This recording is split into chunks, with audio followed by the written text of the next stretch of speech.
જય હિન્દ વિદ્યાર્થી મિત્રો, આજે વાત કરીએ રનિંગના 10 થી 15 દિવસ બાકી હોય ત્યારે શું કરવું અને શું ના કરવું વિશે. મિત્રો, જેને પણ 10 થી 15 દિવસ બાકી હોય તેને વધારાનું હવે કંઈ જ કરવાની જરૂર નથી. સમય નજીક છે મિત્રો. ઘણા લોકો અત્યારે પેનિક થઈ ગયા છે, જેમને 27-28 મિનિટ આવતી હોય, અથવા તો બહેનો હોય કે જેમને 10-11 મિનિટ આવતી હોય, તો એ અત્યારે ખૂબ પેનિક થઈ રહ્યા છે. તો સૌથી પહેલી વસ્તુ મિત્રો, અત્યારે બિલકુલ પેનિક થવાની જરૂર નથી. મિત્રો, અત્યારે સમય છે આત્મવિશ્વાસ રાખવાની, પોતાના મનને મજબૂત કરવાની, પોઝિટિવ રહેવાની. અત્યારે કોઈ પણ પ્રકારનો નેગેટિવ વિચાર મનમાં આવવો જોઈએ નહીં. બીજી વસ્તુ મિત્રો, એ વસ્તુનું ખાસ ધ્યાન રાખવું, જ્યારે સમય ખૂબ નજીક હોય, 10 દિવસથી ઓછો સમય હોય, ત્યારે તમારા રનિંગની અંદર કોઈ પણ વધારાનો વર્કઆઉટ એડ કરવાની જરૂર નથી. ઘણા મિત્રો અત્યારે અલગ અલગ વર્કઆઉટ ટ્રાય કરી રહ્યા છે અને એના લીધે ઇન્જરી થવાના ચાન્સીસ ખૂબ વધારે છે મિત્રો. અત્યારે આપણે રનિંગ તો કરવાની છે, પણ સેફ રનિંગ તરફ વધારે જવાનું છે. મિત્રો, જ્યારે સમય નજીક હોય ત્યારે શરીર સાચવવાની ખૂબ જરૂર છે. મારે ખુદને જ્યારે 25 દિવસ બાકી હતા ત્યારે મારે પગનો એક સ્નાયુ ખેંચાઈ ગયો હતો અને એના લીધે મારે 20 થી 25 દિવસ જેવું આરામ કરવો પડ્યો હતો. અને હું રનિંગના લગભગ 3 કે 4 દિવસ પહેલાં જ મારી પ્રેક્ટિસ શરૂ કરી શક્યો હતો. તો આ વસ્તુ તમારે ખાસ ધ્યાને લેવાની છે. કોઈ પણ વધારાનું વર્કઆઉટ લેવાની જરૂર નથી. કોઈ વધારાની એવી કોઈ કસરત કે એવું કરવાની જરૂર નથી. ત્રીજી વસ્તુ મિત્રો, જે લોકોને 15 દિવસથી વધુનો સમય હોય એમને કોઈ સારા કોચ જોડે ગાઈડન્સ લઈ શકાય અને એમને એમનું ગાઈડન્સ લઈ જે પણ વર્કઆઉટ કંઈ હોય એ ફોલો કરી શકાય. એક વસ્તુ એ પણ ખાસ ધ્યાન રાખજો મિત્રો, જે લોકોને રનિંગ ખૂબ નજીક છે એમને હવે બહાર નીકળવાનું બિલકુલ બંધ કરી દેવાનું છે. મિત્રો, ક્યારેક એક્સિડન્ટ થઈ જતું હોય અથવા શરીરને કોઈ પણ પ્રકારનું વાગી જતું હોય તો એ આપણી રનિંગ ઉપર સીધી અસર થતી હોય. માત્ર જેને પણ હવે 1 મહિના જેવો સમય બાકી હોય એમને પોતાનું શરીર સાચવવું ખૂબ જરૂરી છે. માટે કામ વગરનું બિલકુલ બહાર નીકળવાનું બંધ કરી દેજો મિત્રો. બીજી એક વસ્તુ એ કહીશ મિત્રો, રનિંગ કર્યા પછી એક્સરસાઇઝ ખૂબ જ કરવાનું રાખો. એક્સરસાઇઝ અને પ્રાણાયામ ખૂબ જરૂરી છે મિત્રો. જે લોકો આ વસ્તુ ના કરતા હોય એમને પોતાની રનિંગમાં સીધી અસર દેખાશે.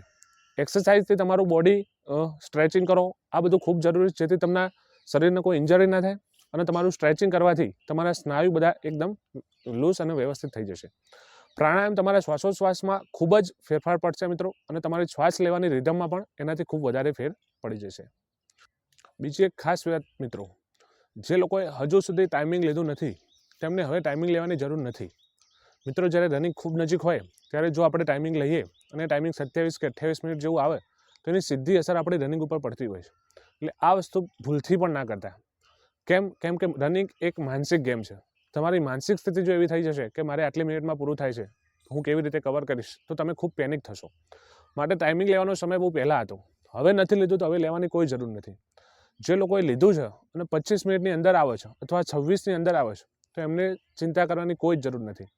ત્યાં તમારી 1 થી 1.5 મિનિટ આરામથી ઘટી જશે મિત્રો. ત્યાં આપણે છેલ્લી વાર દોડવાનું હોય છે, ત્યાંનો માહોલ એવો હોય છે, ત્યાંનો સ્ટાફ એટલો મોટિવેટ કરતો હોય છે, પ્લસ ત્યાં મ્યુઝિક ગીતો પણ વાગતા હોય છે. તો એ બધી અસર આપણી રનિંગ ઉપર પડશે જ. એટલે ત્યાં તમારી 1 થી 1.5 મિનિટ ઘટવાના ચાન્સ પૂરેપૂરા છે. પણ જે લોકોને ખૂબ વધારે સમય આવતો હોય એમને હવે બહુ પેનિક થવાની જરૂર નથી. આપણાથી થતી મહેનત આપણે અત્યાર સુધી કરી જ છે.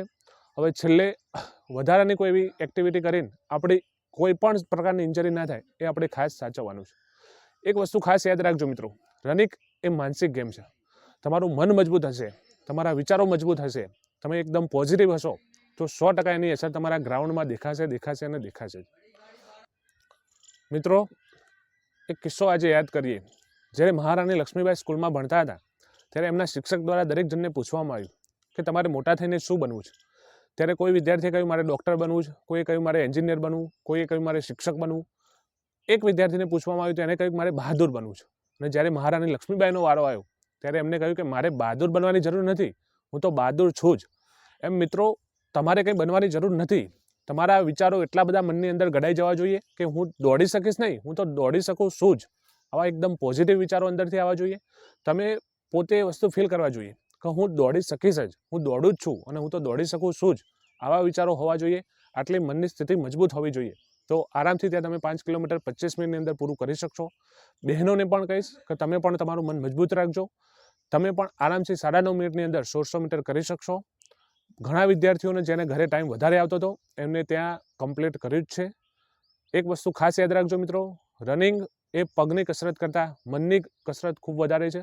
તમારી મનની સ્થિતિ ચોક્કસ આની અંદર જોવામાં આવે છે. એટલે તમારું મન મજબૂત હશે, તમારા વિચારો જો પોઝિટિવ હશે અને તમે જો દરેક વસ્તુ દરેક સમયના હિંમત રાખશો તો આરામથી પાસ થઈ જશો. સમય નજીક છે, ખૂબ પેનિક ના થતા, બને એટલું પોઝિટિવ રહેવાનું. સારા તમે મોટિવેશનલ મૂવી જોઈ શકો, મોટિવેશનલના ગીતો સાંભળી શકો, મોટિવેશનલની કોઈ સ્ટોરી સાંભળી શકો. અને દિવસમાં 2 વાર ફરજિયાત ઈશ્વરને યાદ કરો મિત્રો, ઈશ્વરની પ્રાર્થના કરો. ઈશ્વર તમારી સાથે જ છે અને એ તમને પૂરેપૂરો સાથ આપશે જ. અને જેની સાથે ઈશ્વર હોય એને કોઈ હરાવી શકતું નથી મિત્રો. બસ તમારી જરૂર છે તમારી મનની સ્થિતિ મજબૂત રાખવાની, હિંમત રાખવાની. એક વસ્તુ યાદ રાખજો મિત્રો, હિંમત એ મર્દા તો મદદ એ ખુદા. જો તમે હિંમત રાખશો અને ગ્રાઉન્ડમાં પૂરેપૂરું જોર લખાવશો તો મદદ કરવા માટે ખુદ ઈશ્વર પણ તે આવશે. એટલે ખોટા પેનિક ના થતા.